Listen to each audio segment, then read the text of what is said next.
Welcome back to Iraqi Dinar Hub. Today's update brings something seriously huge, honestly. It might be the biggest procedural shift we've ever talked about for anyone holding Iraqi dinar. New reports circulating from multiple sources, backed by internal banking contacts, point to a major tightening in how the exchange process will work. We're hearing that only 4 major financial institutions have been officially cleared and authorized to handle the long-anticipated revaluation exchanges once everything officially kicks off. This isn't hype. This isn't rumor. This is a real structural change that's already in motion. It's a major shift from what most people were expecting. Just to make it clear, that number is only for banks being positioned as the authorized clearinghouses right now. This information is being repeated through internal messages, step-by-step briefings, and updates tied directly to Iraq's financial leadership. For anyone holding dinar or thinking about it, this is essential info. When the moment hits, there won't be time for guessing or chasing random advice.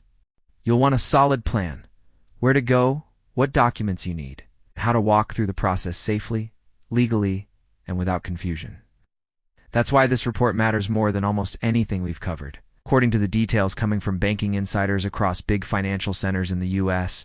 and inside Iraq, a tightly coordinated agreement is already in place. This arrangement involves the U.S. Treasury and the Central Bank of Iraq working together, and it specifically authorizes 4 major banks to manage all currency, redemptions, and follow-up exchanges. The activation of this agreement, which lays out the system for large-scale exchanges, is one of the clearest signs yet of how close we are to seeing the dinar become fully tradable internationally. This level of coordination shows that the planning phase is basically done, and we are now sitting right near the start of a well-structured rollout. It's the first time we've seen the entire process laid out with such clear planning, organization, and joint oversight from institutions that actually have the global infrastructure and legal authority to manage something this big. These banks have been preparing for months, in some cases years, for this moment. They've been upgrading their systems, testing digital settlement tools, and building out secure locations designed for handling large and high-value currency operations. You don't do that by accident. You do it because something major is on the way. The action of exchanging a currency after a revaluation isn't like your everyday trip to the bank. It's a complex, tightly regulated global-level financial process where accuracy and compliance matter from the first step to the last. The fact that these 4 banks are the ones being positioned and prepared tells us that the rollout phase is very close. Their readiness shifts the conversation from if this is happening to when. Limiting the initial exchange phase to only a few banks makes complete sense. A revaluation isn't just swapping old notes for new ones. It's a coordinated global operation involving strict anti-money laundering rules, international verifications, tax reporting, and government oversight. Most smaller banks simply don't have the system's security or international connections needed to plug directly into Iraq's internal banking architecture. The 4 chosen institutions were selected for their reliability, readiness, and full compliance with both U.S. and Iraqi regulations. When something of this scale goes live, the governments involved need partners who crack under pressure, banks that can handle massive traffic without errors. These 4 meet that standard. Now for the question everyone's been asking: which 4 banks made the cut? According to what insiders are saying, the approved institutions are Chase Bank, J.P. Morgan, Wells Fargo, and Bank of America. This is a seriously strong lineup of major financial players. All of them already have well-established working relationships with the U.S. Treasury and the Central Bank of Iraq. Those relationships come from years of handling oil payments, compliance systems, and global transactions between the 2 countries.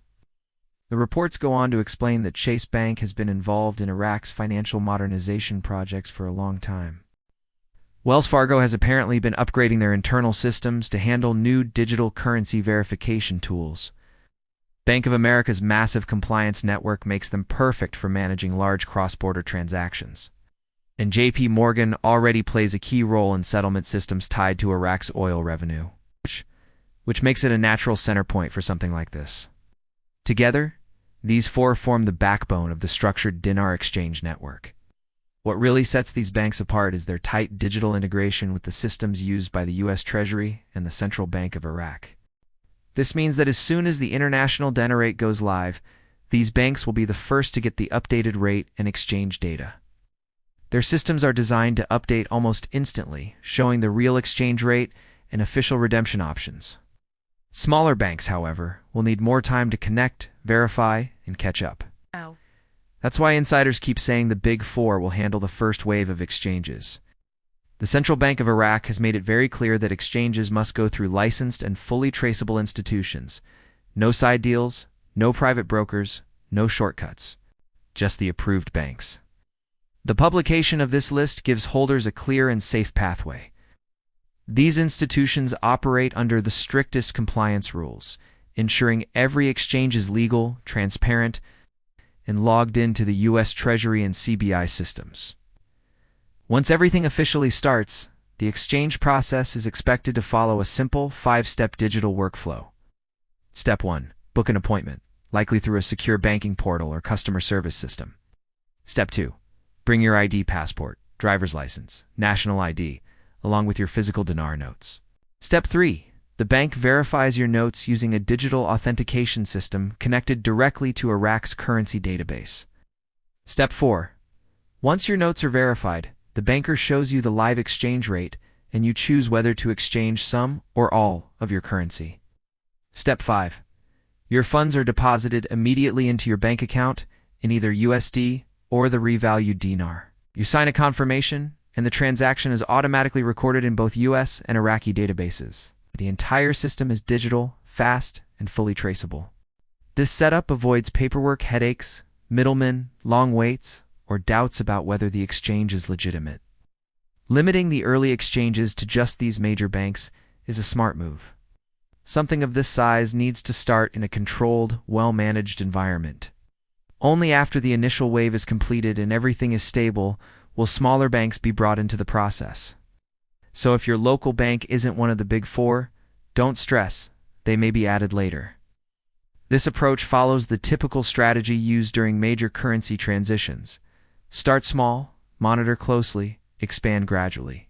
It keeps things stable, reduces fraud risk, and protects the system's integrity. For dinar holders, the smart move right now is preparation, not jumping at rumors. Keep your currency safe, make sure you have your documents ready, and check whether you already have an account with Chase, JP Morgan, Wells Fargo, or Bank of America. If you don't, it might be wise to set one up to avoid delays. Make sure your IDs are current and accessible. And above all, stay calm. The people who are organized and ready will be the ones who move quickly and confidently when the time comes. A key point many people overlook is that the U.S. Treasury will be overseeing the entire process. Every exchange will flow through global settlement systems linked to the dollar network, meaning compliance checks and tax requirements are automatically built in. This is good news for real holders because it protects your exchange and prevents scams. Anyone offering private deals or special rates isn't part of the real system. If it doesn't come from one of the 4 approved banks, it isn't legitimate, period. Insiders also mention that internal bank training started back in late 2024 and early 2025. Staff were briefed on high-volume verification, reporting steps, and upgraded security. When you line that up with the CBI's updated systems and U.S. Treasury oversight, the pattern becomes very clear. This is actual preparation for activation, not just routine updates. At the same time, Iraq has been upgrading its own digital payment networks, integrating authentication systems, and connecting its banks to international settlement platforms, many of which operate under JP Morgan and the Federal Reserve. The CBI has even announced that exchange readiness is complete. That phrase alone says a lot. Zooming out, Iraq's economic conditions support this readiness. Foreign reserves are strong, inflation is controlled, oil revenues are steady, and overall stability has improved. Everything points to a country preparing for its currency to fully integrate internationally. With the CBI, the U.S. Treasury, and the 4 designated banks aligned, the framework is already in place. The only step left is the activation itself. Once that switch is flipped, things are expected to move quickly. The first exchanges will almost definitely be appointment only and handled by the Big Four to keep everything controlled and secure. After that first round, more banks will likely be added.